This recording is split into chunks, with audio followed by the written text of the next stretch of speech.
Alhamdulillah baru tanya.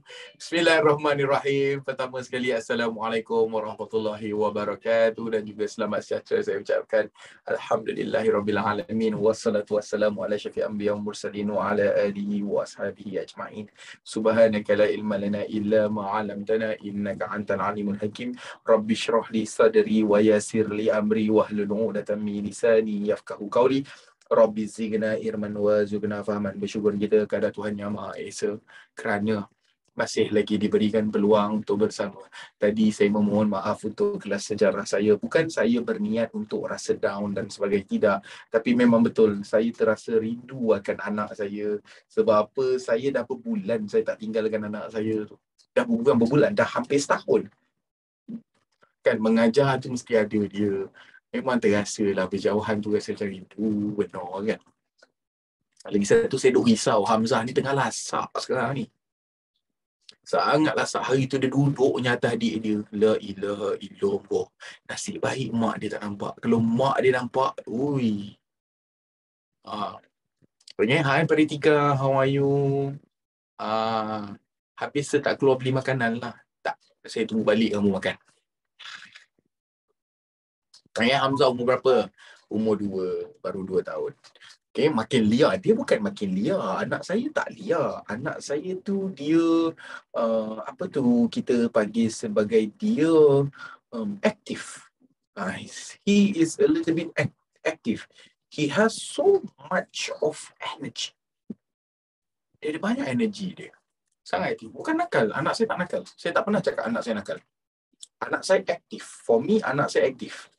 Macam mana nak bezakan nakal dengan aktif? Aktif ni dia main tak ada henti. Dia nak main. Hamzah, selagi saya tak cakap Hamzah, sleep. Dia akan, ayah, main, lompat. Itu, ini. Itu nakal lain. Nakal rosakkan harta benda. Tak, Hamzah tak macam tu. Alhamdulillah lah, syukur. Okay. Bismillahirrahmanirrahim. Alhamdulillah, syukur kita.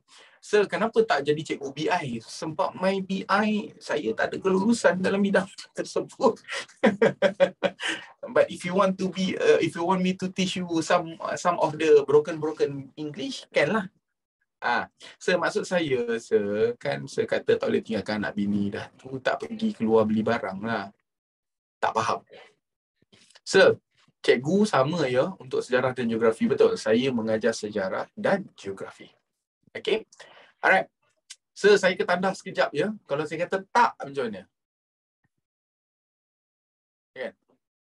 Sir, ada Miss Mariam. Tak ada, Miss Mariam dah keluar. Okay. Kami ada urusan lain. Lepas dia jadi, saya pula ada urusan lain misalnya. Sir, lagi suka sejarah ataupun geo? Secara jujurnya, depends in situation. Okay, depend on the situation. Macam sejarah, saya suka. Saya sangat-sangat suka sejarah sebab saya suka kaji. Tapi macam geografi, saya suka sebab saya orang ni outdoor. Saya aktif. Saya pula suka Safidau sebab dia baik. Mana nama dia nak remove daripada kelas ni? Apa nama dia tadi? Tak remove.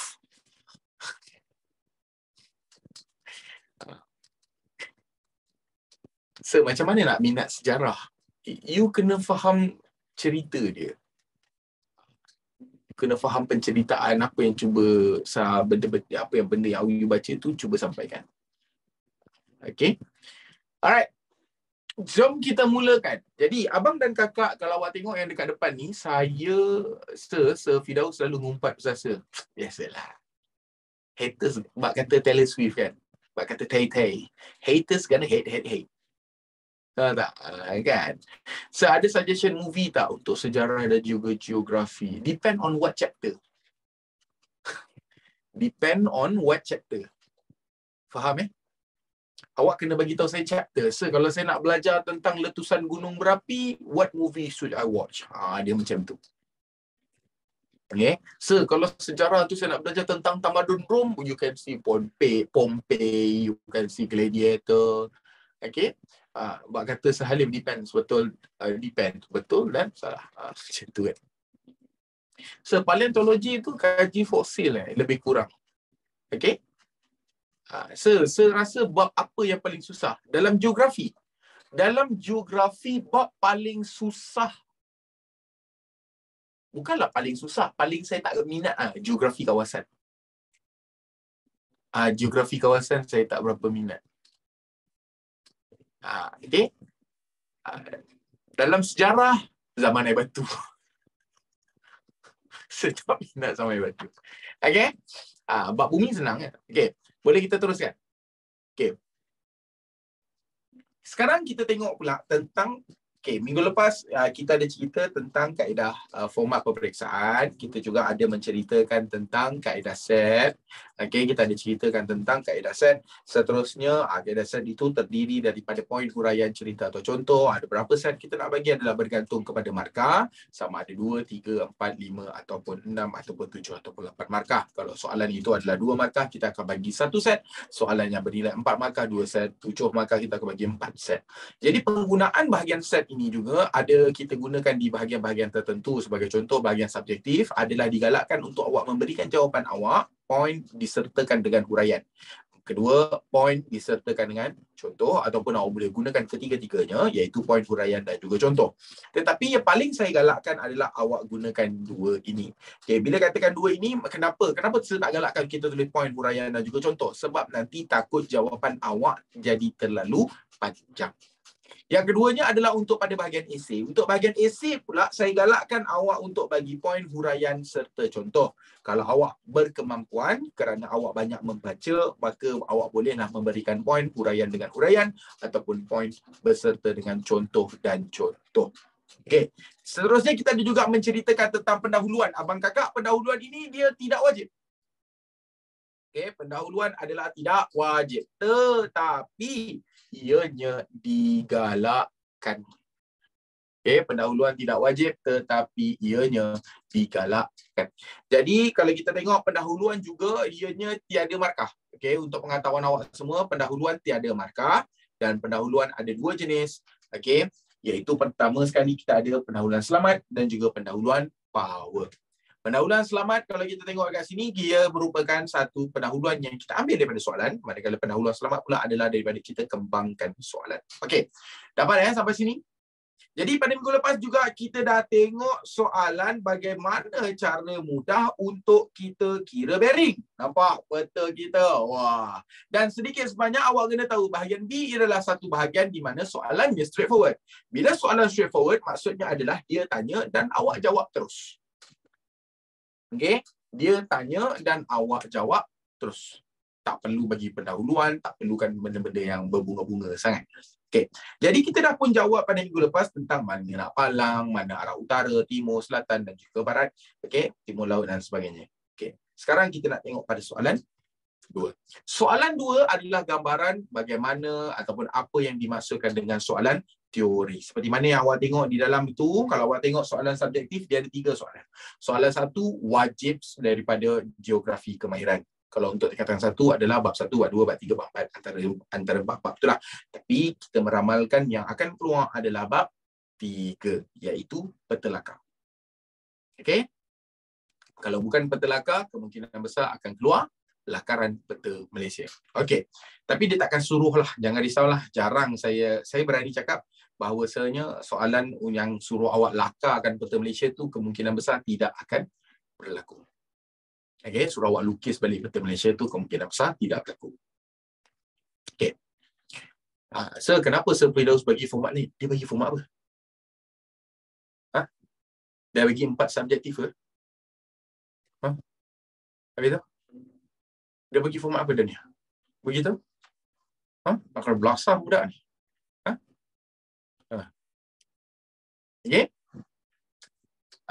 Marah. Sebab apa? Saya yang bagi tahu dia format tu macam mana.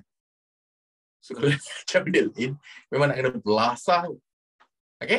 Alright. So kalau kita tengok, ini adalah contoh-contoh soalan teori. Contoh soalan teori. Biasanya dia akan bagi awak gambar, lepas tu dia akan minta awak jawab soalan-soalan subjektif lah. Ataupun kadang-kadang dia bagi peta. Ataupun ada juga soalan dia tak bagi apa-apa pun. Dia just terus bagi soalan. Dia terus bagi soalan. Jadi kita tengok yang pertama tentang soalan tentang gunung berapi. So soalan yang pertama dia tanya kat sini dengan 1 markah, dengan nilai 1 markah, dia tanya nyatakan fenomena. Okay, awak sebelum fahamkan jawapan, tulislah soalan, fahamkan soalan. Fenomena tu apa? Fenomena merujuk kepada kejadian.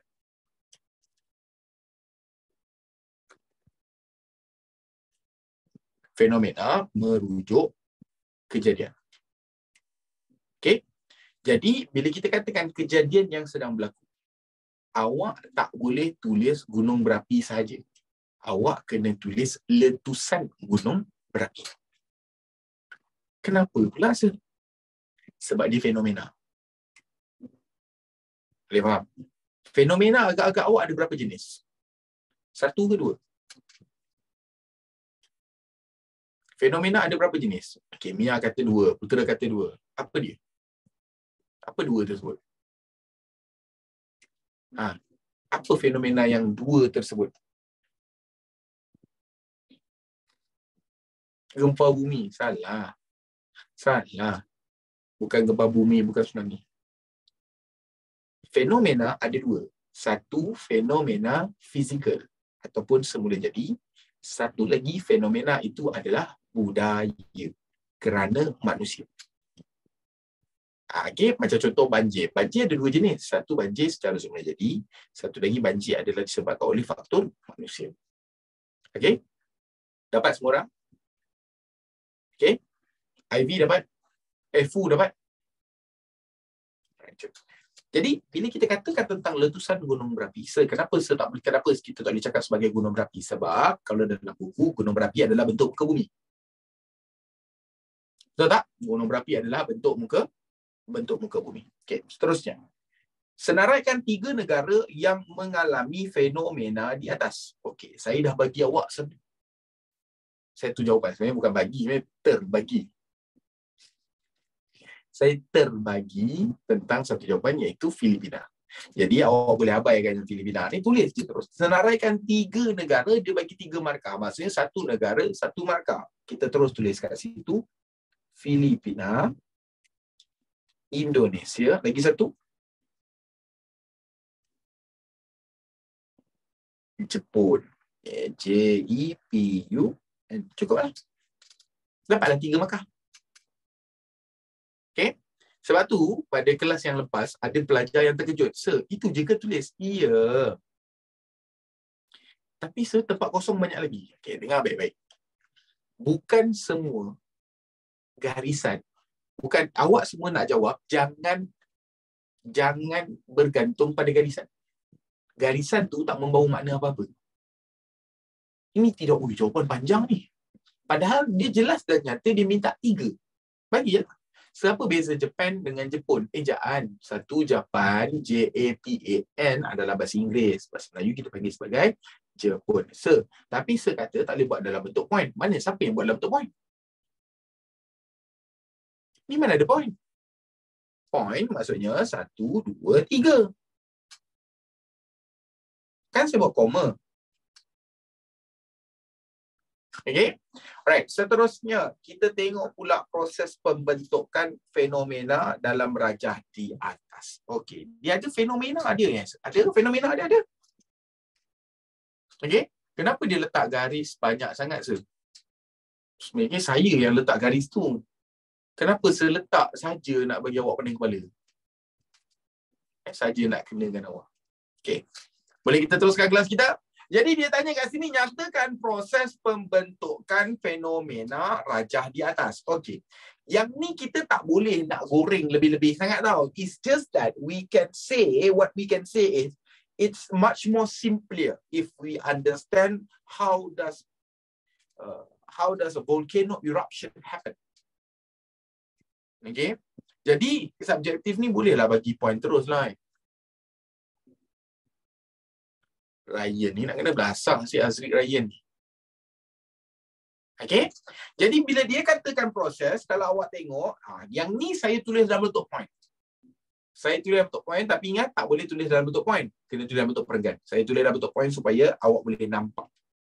Boleh faham Awak boleh nampak. Jadi yang pertama sekali, kalau kita tengok, yang pertama adalah gunung berapi terbentuk apabila berlakunya pertembungan dua plant. Terbentuk apabila berlakunya pertembungan antara dua plat. Okey, yang akan membentuk zon benam. Yang akan membentuk zon benam. Okey. Bila dia kata sebagai zon benam tu macam mana saya? Okey. Awak tahu tak tentang dua plat tu macam mana? Dua plat adalah dua lapisan macam ni. Satu bahagian A, satu lagi bahagian B. Bumi bergerak ke bumi tak bergerak? Bumi bergerak. Jadi apabila bumi itu bergerak, dia akan ada yang bertembung, akan ada yang ditarik. Bila dia bertembung, dengar baik-baik semua orang, bila dia bertembung, maka akan ada satu yang menjongket naik ke atas, akan ada yang turun ke bawah. Ini bukan simbol buat apa Doctor Stranger ke ataupun Naruto ke apa. Itu kan masuk. Itu. Boleh kan? Boleh kan? Tak boleh kan? Okey? Tak boleh kan? Okay. Faham dia bertembung. Pernah tengok tak kartun dia bertumbuk kan? Satu naik atas, satu turun bawah. Okey? Dia akan bertembung macam ni.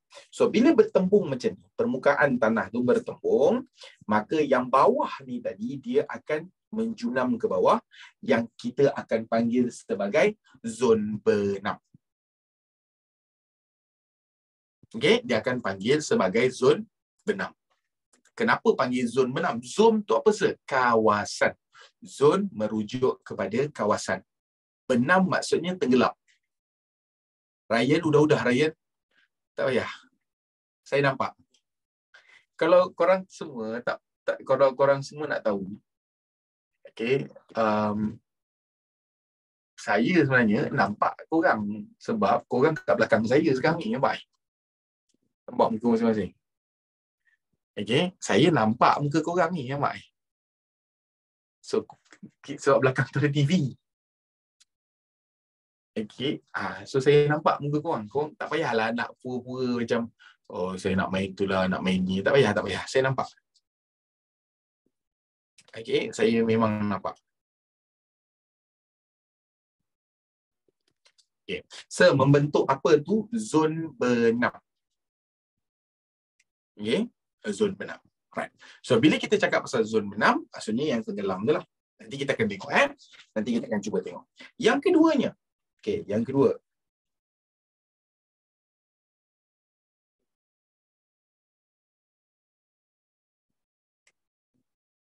Yang kedua adalah bahagian plat yang terjunam.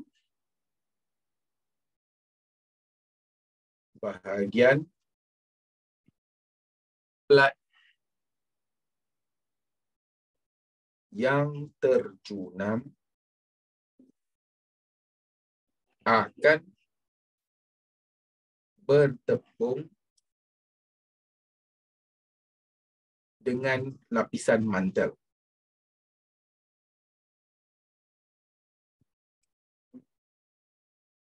Okey, akan bertembung dengan lapisan mantel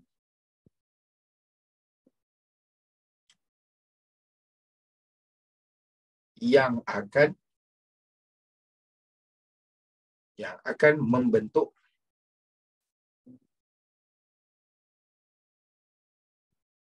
magma dan lava. Okey. Okey. So, macam mana? Sebab tu kena faham proses. Dia ada proses pertama, dua plat bertembung. Bila dua plat tu bertembung, dia wujud zon benam. Jadi, bahagian yang terbenam tadi ataupun di kawasan zon benam tadi akan bertembung dengan lapisan mantel dan seterusnya membentuk magma. Okey. Saya tahu ramai yang tak berapa nak jelas. Tak apa, kita akan ceritakan sebentar nanti. Kita tuliskan ni dulu. Yang ketiga, bahagian plat yang terangkat. Bahagian plat yang terangkat, okey, akan membentuk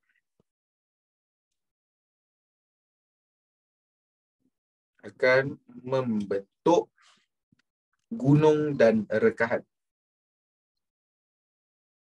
Gunung dan rekahan. Okey, itu yang ketiga. Dan yang keempat, magma. Saya tahu apa persoalan awak semua. Magma akan memenuhi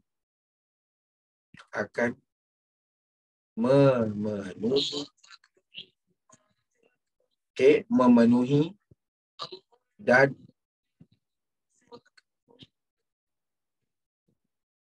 keluar dari rekahan.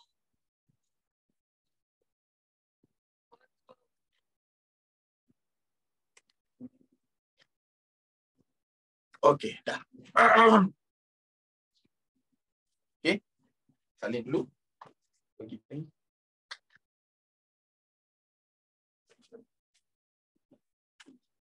Okey.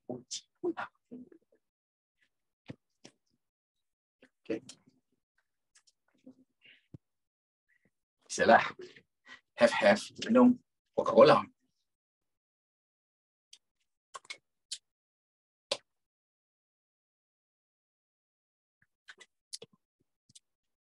Oh, sesana sikit. Oh, lupa.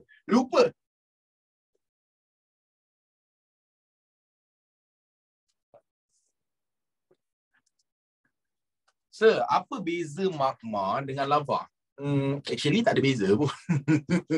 Tak ada beza pun. Cuma magma ni dia kat dalam. Magma maksudnya dia masih lagi dekat dalam. Masih lagi dekat dalam. Lava ni waktu dia dah keluar.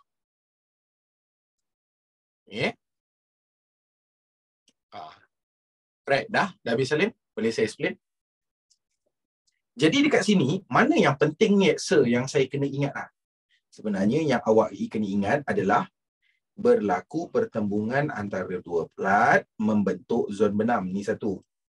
Lepas tu, plat yang terjunam akan bertembung dengan lapisan bantal membentuk magma atau lava. Lepas tu, plat yang terangkat membentuk gunung, magma akan memenuhi dan keluar daripada rekahan-rekahan. Dah. Itu je. Itu sahaja. Okey. Seterusnya, boleh saya sambung? Okey. Itu je yang kita perlukan. Okey. Jadi, bila nak cerita, sebenarnya nak cerita dia macam mana? Okey, macam ni. Kita ada dua lapisan bumi. Contoh, ni plat 1, ni plat 2. Contohlah, yang ini adalah plat 1 dan ini adalah plat 2.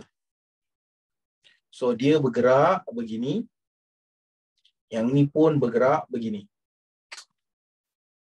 Itu yang pertama. So, bila dia bertembung, maka dia akan bergerak pula ke sini. Dia akan jadi begini. Yang lemah dia akan pergi ke bawah. Yang ini pula dia akan naik ke atas. Boleh faham? Jadi dekat sini terbentuknya, sini kita panggil sebagai zon benam. Boleh faham? Okay. Yang ini apa sebenarnya? Yang ini adalah kita panggil sebagai kerak bumi. Okay. Yang ini kita panggil plat ni adalah kerak bumi.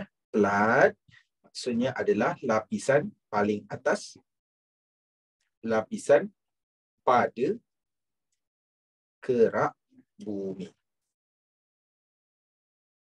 Maksudnya bawah plat ada apa? Bawah ni adalah apa? Yes, very good. Bawah ini adalah yes, very good. Bawah ini adalah mantel. Ini adalah mantel. Okey, boleh faham? Lepas tu kalau kita tengok, maksudnya bila dia bertembung, maka mantel tadi dia akan bertembung lah.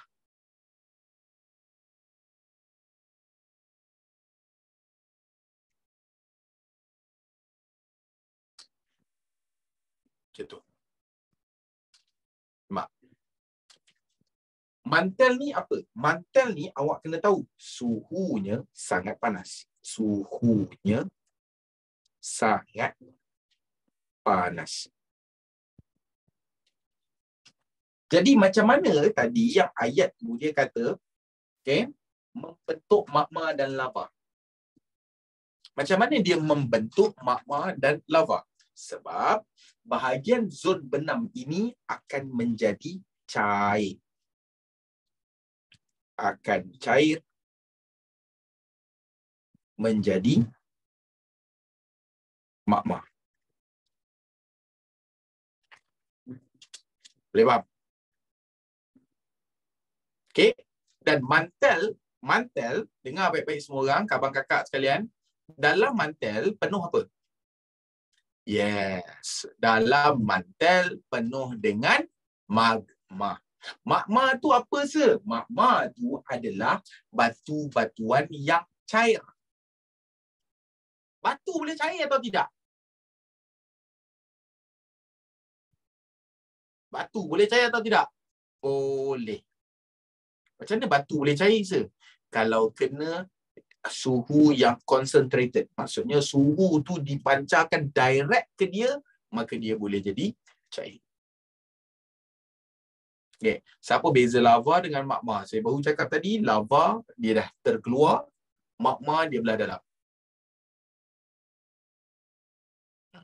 So, macam mana keluarnya lava daripada gunung berapi? Bagus soalan ni. Bagus soalan. Okay, jadi kita akan cerita. Okay, settle kat situ . Jadi, dekat sini pula nanti, dia akan membentuk gunung. Macam tu. Okay. Dan dekat tengah-tengah ini akan ada crack.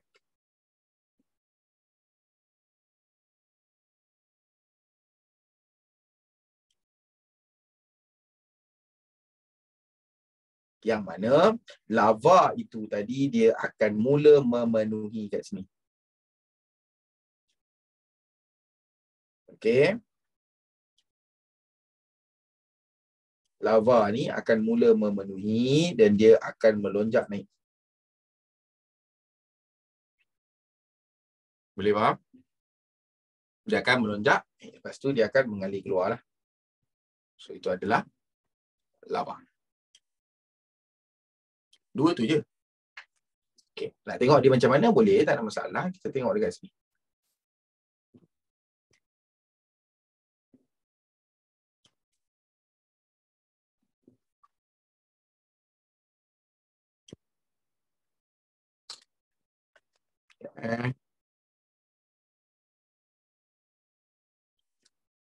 Ni.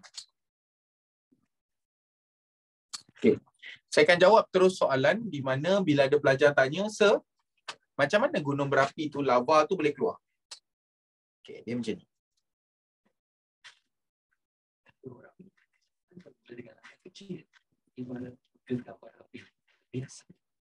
Okay. Ni bumi. Okay. Okay. Kalau awak tengok kat belakang ni, dia ada tunjuk. Tengok saya buat slow sikit. Quality caption, playback. Kita buat 0.25. Okay, sabar Bahagian teras memanaskan batuan-batuan yang kemudiannya akan ditolak naik ke atas. Maka dia akan bergerak. Boleh faham? Dia akan bergerak. Bila dia bergerak, dia ini yang menyebabkan permukaan muka bumi sama ada ditarik ataupun ditolak. Kalau kat sini dia ditarik, Kalau di sini dia tarik, bahagian lain kena tolak ke kena tarik juga? Kena tolak. Nampak? Dia macam ni, dia naik, dia menolak. Menyebabkan bumi ni tadi bergerak atau tidak? Bergerak. Okay. Nampak? Macam ni bentuk dia. Dia bentuk dia begini. Boleh faham? Adakah gunung berapi meletus sebab tu? Okey. Nampak? Ini pula plat bumi yang bertembung tadi. Yang satu dia membentuk zon benam. Zon benam bila dipanaskan dekat sini dia menjadi cair. Okey. Okey. Alright, nampak ni? Dia akan jadi cair. Bila jadi cair, akan ada bahagian rekahan-rekahan yang wujud di antara pertembungan tadi. Maksudnya, batu-batuan tadi bertembung akan ada ruang yang retak. Bila ruang itu retak, maka lava boleh keluar.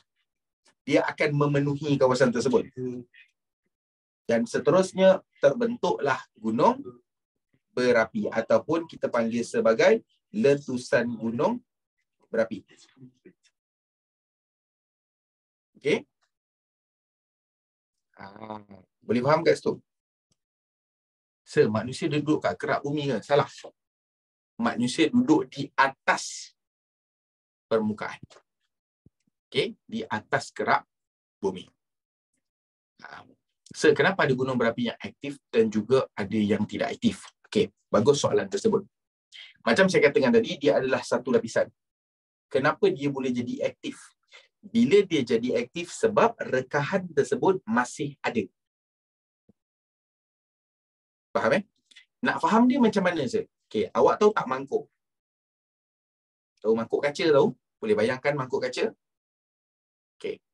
Mangkuk kaca, bayangkan dekat bahagian lapik dia punya bonggong tu, bonggong mangkuk tersebut, kita jentik sampai dia retak. Boleh faham? Sampai dia retak. Okey. Bila dia retak, kita isi air ke atas. Bocor tak dia? Sampai bila dia bocor?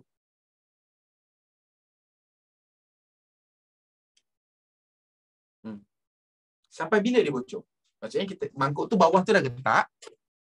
Kita duk isi air. Bocor tak dia?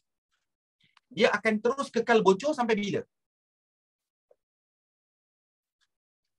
Okey, awak akan cakap sampai air habis lah. Okey, katakanlah saya buka aje paip air. Sampai bila air tu habis? Very good, Afina. Sampai kita tutup rekahan. Macam mana kita nak tutup rekahan? Dua cara. Pertama, kita tutup pada lapisan atas menyebabkan air tadi tak boleh tembus. Yang kedua, bahagian rekahan tadi kita rapatkan dia balik ataupun kita tutup dengan sesuatu dekat bahagian tengah tu. Boleh faham? Jadi, macam mana gunung berapi ni tadi boleh jadi mati? Boleh jadi gunung berapi tidak aktif. Sebab bumi tadi bergerak menutup semua rekahan itu tadi. Maka lava boleh berkumpul lagi tak kat situ? Tak boleh. Bila tidak boleh, gunung berapi tersebut menjadi tidak aktif. Okay. Gempa bumi sebab ada gerakan plat tektonik ke ada sebab lain? Awak nak cakap apa? Pergerakan plat tektonik ialah memanglah disebabkan rekahan tu apa sebab? Crack. Okay. Kalau kita ganti gunung berapi, kita jumpa lava ke? Tak, kita jumpa malaikat maut dulu. Kita akan jumpa malaikat maut dulu. Saya tak pernah jumpa lagi soalan orang tanya kalau kita gali gunung berapi. Air panas pun menggelupur, nak gali gunung berapi. Boleh tak tanya soalan yang kalau boleh masuk di akal? Okay. Possible ke gunung berapi yang tak aktif jadi aktif balik? Possible. Macam mana pula rekahan tersebut terbuka balik. Maksudnya tadi mangkuk tadi kita dah tampal. Boleh tak dia bocor balik? Tempat yang sama. Boleh? Macam mana? Yang kita tampal tu bocor lah. Ataupun yang kita tampal tu hilang. Ataupun wujud rekahan. Boleh lah? Okey. Kenapa tanaman subur dekat area gunung berapi? Itu kita akan jawab kat bawah. Sulfur bagus ke untuk muka tu? Ha? Gunung berapi dengan gunung biasa tak sama ke proses pembuatannya? Gunung berapi dia bukan disebabkan oleh daya tegangan tau. Gunung berapi adalah daya tembungan. Pertembungan, lepas tu dia rekah. Ada daya regangan? Ada. Bukan ada. Ada. Tapi itu biasanya gunung berapi dasar laut. Okay. Jadi untuk menjawab soalan awak, pembentukan itu sama ke? Sama. Kalau sama, kenapa tak banyak gunung berapi? Awak ingat semua tempat ada gunung berapi? Kan? Macam kita tak jaga muka. Satu muka akan ada jerawat? Tak. Akan ada bahagian yang jerawat lebih banyak, akan ada bahagian yang jerawat kurang. Betul? Kenapa jadi macam tu? Saya pun tak tahu. Okay. Siapa kata Malaysia tak ada gunung berapi?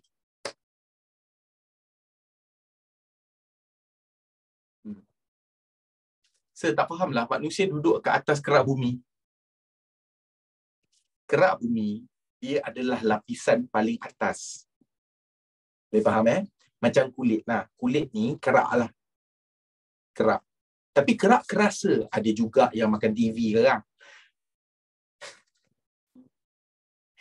Kerak bumi maksudnya adalah lapisan paling atas. Manusia ni duduk kat paling atas ke duduk dalam tanah? Jadi kalau awak cakap manusia duduk kat atas kerak bumi ke? Manusia duduk di atas permukaan bumi. Saya tak fahamlah macam mana manusia duduk kat atas.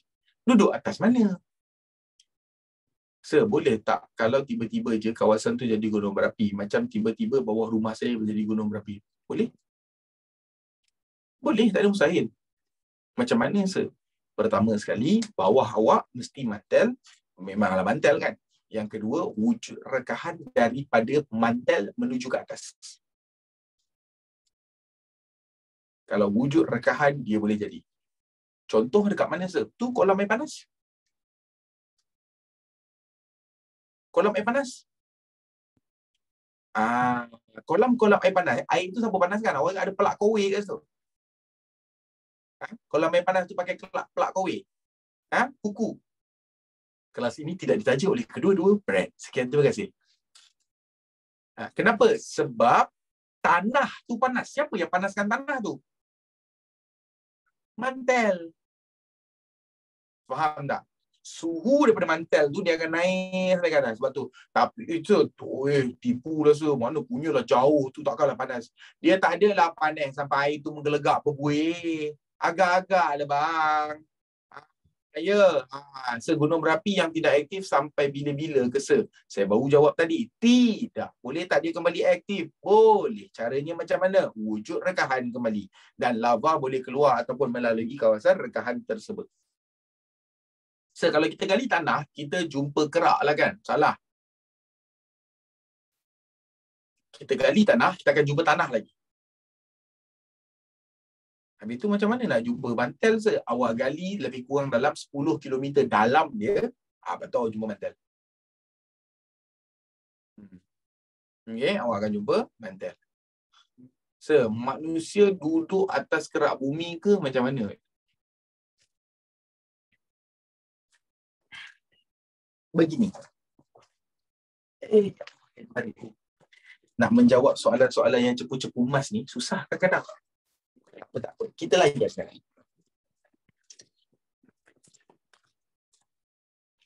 Tak depan. Dah lama tak mengajar pakai whiteboard. Saya bawa besar. Tapi white marker whiteboard dah tak ada. Okey. Allahu Akbar. Terpaksa sehalim berdiri. Kalau kita gali gunung berapi yang tak aktif, agak-agaknya dia akan jadi aktif balik tak? Dah buat nanti awak beritahu saya PM saya. Tag kat saya. Kerak buka bumi ni tanah lah. Apa jadi kalau tempat tu bersaji, lava tu mengeras ke? Mentol tu panaskan tanah menyebabkan kolam air panas. Macam mana nak jumpa kerak bumi? Okey, Nania. Bukan. Nak jumpa kerak bumi Okey, pergi pakai slipper sekarang. Pergi. Buka video pakai slipper. Go. Buka video pakai slipper. Rumah 2 tingkat, rumah atas tanah ke rumah kondominium?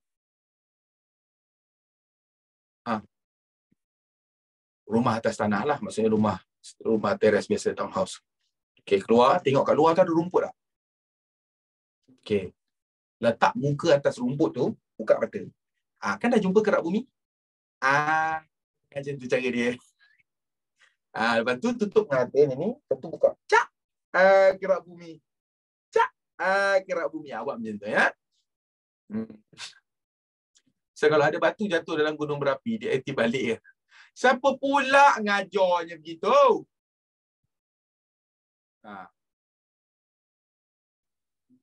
So, gunung berapi kan ada dalam dasar laut. Gunung berapi tu masih aktif ke? Tak faham saya macam mana saya. Apa yang awak tak faham dari Tika? Awak bagi tahu saya. Boleh bagi tahu saya. Tak apa. We learn. No, I'm serious. I'm not being sarcastic. I need to know. So, gunung berapi berapa tahun sekali dia aktif? Dia tak kira berapa. Okey, abang kakak dengar baik-baik. Gunung berapi, dia bukannya ada jadual tau. Dia bukan kerja kilang tau, dia shift. Okey. Dia bukan kerja kilang, ada shift. Okey, kawan-kawan, bulan depan nak meletus. Tak. Gunung berapi bergerak mengikut putaran, kadang-kadang disebabkan oleh faktor peredaran bumi mengelilingi matahari, okey, disebabkan oleh faktor pergerakan bumi, okey, kepadatan ataupun kawasan tepu bina, semua tu memainkan peranan. Okey. Manusia duduk atas kerak bumi ke macam mana, sir? Okey. You faham tak lapisan bumi tu macam mana? That is my first question. Lapisan bumi ada berapa? Ada 4. Kadang-kadang 3. Okay? There are 4, sometimes 3. Macam mana pula ada 4, sometimes 3? Okay, dia macam ni. Lapisan kerak bumi, pertama sekali dia terdiri daripada kerak bumi. Kerak bumi, anggaran average kerak bumi adalah lebih kurang 10 km. 10 km. The depth is 10 km. Tapi kenapa pula the Marina Trench, kan lembah Marina tu kedalamannya lebih daripada 10 km? Ada juga yang kena jentik ni sekarang. Ketebalan permukaan air bukan tanah tau. Boleh faham? Dia ambil dari permukaan tanah. Kedalamannya lebih kurang dalam 10 km. Okey. Menjawab pada soalan, manusia duduk atas kerak bumi ke? Jawapannya adalah ya. Tapi dia bukan duduk atas kerak bumi. It depends on how you want to explain it. Sebab ada tak lapisan lebih atas daripada kerak bumi? Ada? Tak ada. Manusia duduk atas tanah ke dalam tanah? Atas. So, atas tanah maksudnya lapisan paling atas adalah kita panggil sebagai kerak bumi. Cuma kerak bumi ada ketebalan dia. Tebal kerak bumi itu lebih kurang dalam 10 km. Boleh faham? Itu saja. Okey. Gunung berapi ada ke dalam air? Ada? Macam mana gunung berapi dalam air boleh aktif? Sama lah. Sama sahaja. Oh, kalau macam tu kenapa dia tak sejuk, sir? Alah, soalan. Kan? Kalau gunung berapi ni panas, kenapa kita tak buang sampah dalam gunung berapi je? Tempat pembuangan pun tak ada kat Malaysia, kan bumi akan jadi bersih. Amboi, sedap. Awak ingat apa? Gunung berapi itu incinerator ke? Tempat pembakaran sampah terbuka. Okey? Ada tak gunung berapi yang kuasa dia ais? Ada? Tak, saya serius. Ada. Memang ada. Okey? Memang ada. Contoh, boleh tengok dalam filem Boy the movie. Okey? Sekian, terima kasih. Contohlah kan, kalau Gunung Kinabalu tu meletup, tu asap dia tu boleh pergi berapa km. Kenapa Gunung Kinabalu tak nak meletup? Bagi tahu saya dulu. Segunung berapi ada kat laut. Haiwan kat dalam laut tu masih duduk dekat kawasan tu ke diorang lari? Ada yang tinggal di situ, ada yang tidak tinggal di situ. Magma dengan mantel tu mana lagi tinggi lagi pada suhu dia? Mantel tu dia bukan suhu. Mantel adalah satu lapisan. Okey, satu lapisan. Yang mana isi kandungan dia adalah magma. Macam tu. Kalau gunung berapi meletus dalam air, apa akan jadi dekat lava sebab lava bertemu air? Dia akan tetap mengalir sebab dia lebih panas daripada air tersebut. Dan awak tak boleh cakap, oh kalau macam tu berlakulah proses penyejatan. Tak berlaku sebab dia dalam air. Cuma suhu pada air tersebut akan makin panas. Dan apabila dia mengeras, lepas dia dah cair, dia dah keluar tu, dia akan mengeras. Lama kelamaan dia akan makin tinggi dan lama kelamaan dia akan membentuk kawasan daratan baru, iaitu pulau baru. Tsunami terbentuk daripada pelat tektonik. Salah. Tsunami terbentuk akibat daripada pelat bumi itu bertembung menghasilkan satu gelombang di dasar laut ataupun berlaku jatuh. Boom. Dia runtuh. Lepas tu air tersebut bila dia turun, dia menghasilkan ombak. Itu yang penting. Kenapa soalan saya tidak dijawab? Sedihlah macam ni. Saya cakap Gunung Kinabalu itu meletup secara contoh. Bukan betul-betul. Saya nak tahu kenapa gunung berapi tersebut meletup. Saya kena tahu yang tu dulu. Saya dah jawab soalan awak. Awak yang tak berikan jawapan kepada saya. Walaupun awak bagi jawapan soalan yang saya tanya soalan main-main je, saya kena tahu juga. Okay. Kalau kita mandi laut, lepas tu gunung berapi dalam air tu meletup, laut tu jadi panas ke? Tak, dia jadi just nice. Dia jadi just nice lah. Okay. Gunung berapi ni alam semula jadi ke? Salah. Gunung berapi adalah bentuk muka bumi. Okay. Mantel tu apa? Saya tak tahu saya nak jawab soalan ni macam mana. Kalau gunung berapi dalam laut aktif, air kat laut terjejas ke?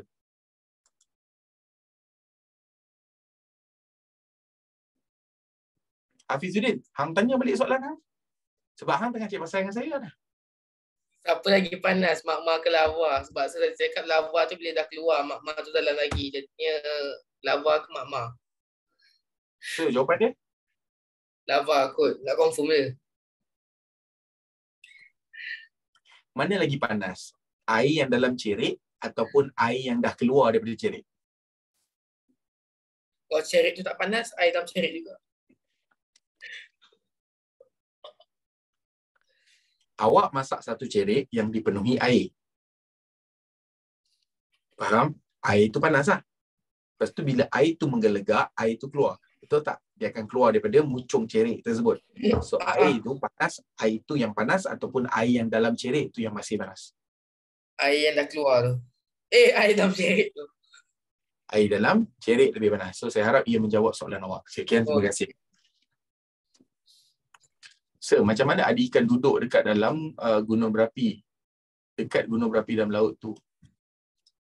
Kan diorang tak mati ke? Okey, macam inilah. Okey. Kepada kalau asap tu berapa jauh dia boleh tengok pada ketebalan letusan itulah. Okey. Macam inilah. Awak bakar sampah. Kalau awak bakar sikit sampah, asap dia banyak tak? Bakar sampah sikit, asap dia banyak ke? Bakar sampah banyak tak asap dia? Sama juga macam letusan gunung berapi yang konon-kononnya akan meletup. Pada Gunung Kinabalu yang akan meletup, besar letupan, tinggilah asap.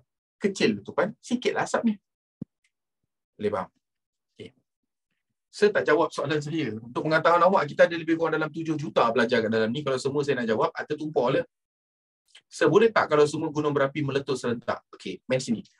Untuk semua soalan berkenaan dengan di gunung berapi, saya ada satu jawapan yang umum. Satu jawapan. Dan jawapannya adalah kun fayakun. Kalau Allah kata jadi, maka jadilah ia. If that is the God decision, then no matter how is it an active volcano or deactivate volcano, inactive volcano, it will explode. Sekian, terima kasih. Kita move on kepada soalan yang seterusnya. Huraikan manfaat fenomena tersebut kepada masyarakat setempat. Okey, bila kita katakan fenomena ataupun manfaat fenomena tersebut. Okey, dengar baik-baik semua orang.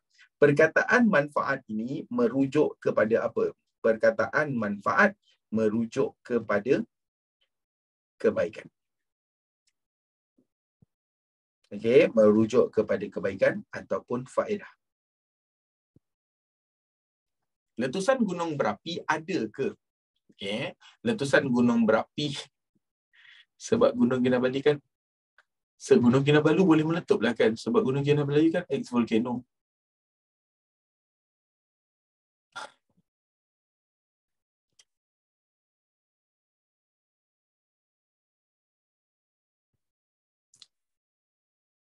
Dekat Malaysia ni ada gunung berapi ke? Kalau ada, dekat mana? Ada. Ada. Gunung berapi ada dekat Malaysia, tetapi dekat mana? Kita, tak silap saya, antara pengkaji-pengkaji geografi, okay, dan juga sejarawan, arkeologi menyatakan bahawasanya antara gunung berapi yang kemungkinan besar dahulu ia adalah gunung berapi adalah Gunung Jerai. Gunung Jerai kat mana? Perlis. Perlis ke Kedah Gunung Jerai? Kedah. Okey, Gunung Jerai dekat Kedah. Dikatakan bahawa kemungkinan Gunung Jerai itu adalah gunung berapi.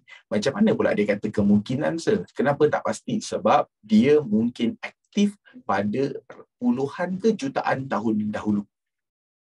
Tapi kenapa dia dah tak aktif kembali, sir? Sebab berlakunya pergerakan ataupun pembentukan benua.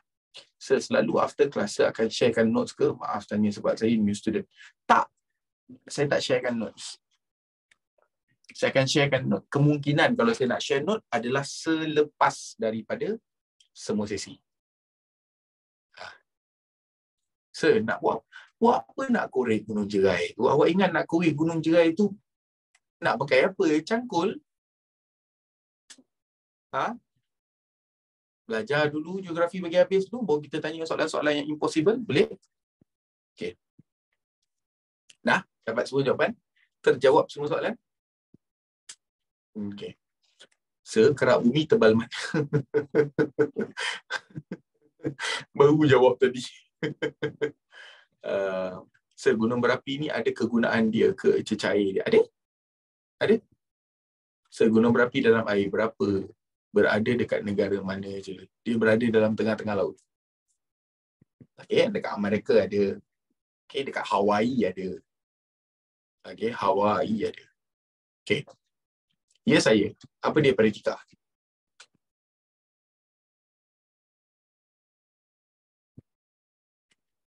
What is your question, Paritika? Please answer us faster. Gunung yang bersalji tu kat mana? Tu Fuji. Saya jawablah soalan dalam iPad tu dulu dan nak ambil masa dah. Itulah. Saya tunggu je soalan-soalan yang lebih mencabar kan. Alang-alang kan. Okay. Alright. Dah? Boleh saya teruskan? Ada lagi nak tanya saya soalan pelik? Ultraman ada keluar ke daripada gunung berapi tersebut? Ada? Kalau kita berak kat gunung berapi tu apa jadi? Ada apa-apa nak tanya? Okay. Seterusnya.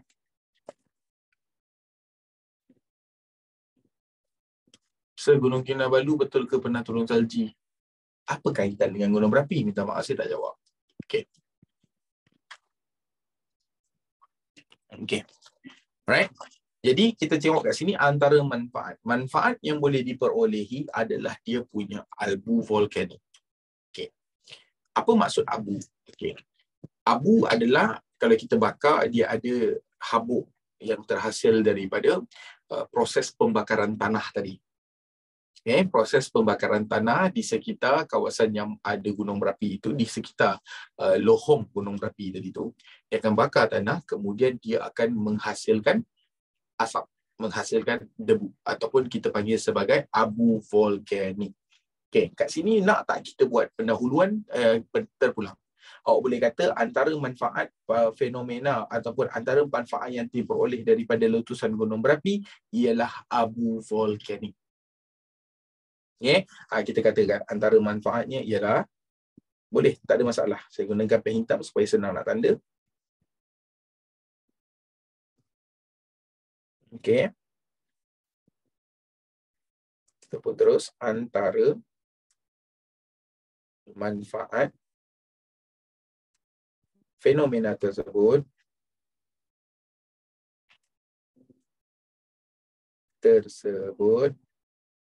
ialah, antara manfaat fenomena tersebut ialah abu vulkanik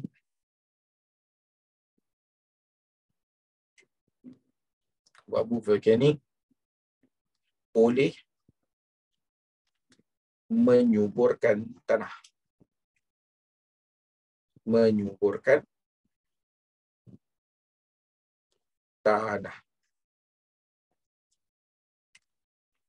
Okey. Apa itu abu vulkanik? Okey. Dia bukan tanah aluvium. Abu vulkanik maksudnya adalah debu daripada tu tadi. Kan awak pernah tengok tak kawasan tu dia kering, lepas tu dia berdebu. Lepas tu melekat kat kereta dan sebagainya tu kan. Biasa kalau ada lori lalu kawasan tu, tanah dia kering, lepas tu dia berdebu kan. Itulah debu. Umat Islam kalau tak tahu teruk tu, itulah tempat orang buat tayamum. Jadi debu ni tadi hasil daripada lava kan panas. Jadi macam mana keluar asap? Sebab dia bakar tanah. Wujudnya tanah tu terbakar, jadi dia akan keluar. Macam contoh kalau awak tengok bila bakar pokok. Tahu tak pokok, batang pokok kalau awak bakar, dia tak keluar asap sangat. Tapi kalau awak bakar daun, dia akan banyak keluar asap. Okey? Alright. Jadi itu yang kita fahamkan. Jadi dia boleh menyuburkan tanah. Okey? Boleh menyuburkan tanah yang sesuai untuk aktiviti pertanian.